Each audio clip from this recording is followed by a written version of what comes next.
वित्त मंत्री निर्मला सीतारमण अब से थोड़ी देर में बजट पेश करने वाली हैं और बजट से घर की महिला से लेकर देश के बड़े बड़े बिजनेसमैन सभी की उम्मीदें हैं कि आखिरकार वो इस बजट में क्या देती हैं। मेरे साथ बात करने के लिए मौजूद हैं हरियाणा से राज्यसभा सांसद सुभाष बराला। उनसे पूछते हैं कि सर क्या उम्मीदें हैं आपको बतौर सांसद और बतौर एक क्षेत्र के प्रतिनिधि के नाते।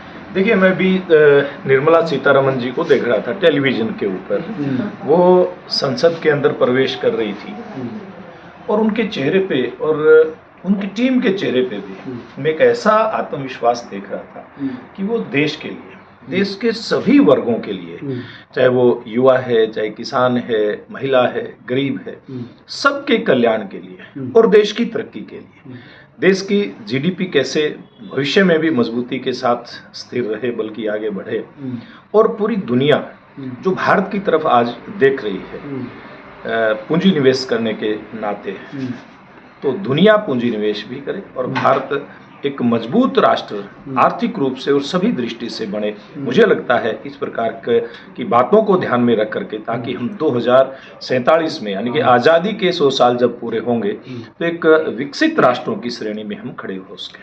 आप एक ऐसे प्रदेश से आते हैं जहां किसानी सबसे बड़ा कारोबार है और सबसे ज़्यादा किसान हैं एक तरीके से।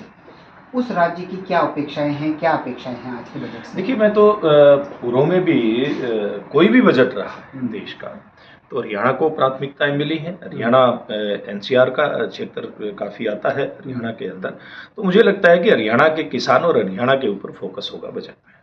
किसान क्या उम्मीद कर रहा है? एक छोटा सा सवाल है। देखिए, किसान तो ये उम्मीद करता है कि उसको जो उसके एग्रीकल्चर इनपुट है वो उसको ठीक और सस्ते दामों पर और समय पे उसको मिल जाए और उसकी लागत कम हो और उसका जो लाभकारी मूल्य है वो उसको मिले, उसकी उत्पादकता बढ़े, यानी कि इस प्रकार के सब काम किसान के लिए हों, ऐसी किसान की इच्छा रहती है, सरकार का फोकस भी रहता है। चलिए, अब देखना यह होगा कि वित्त मंत्री निर्मला सीतारमण किस तरीके से किन किन की उम्मीदों पर आज खरी उतरती हैं। कैमरा पर्सन शूरवीर के साथ ललित नारायण कांडपाल, टोटल न्यूज़, दिल्ली।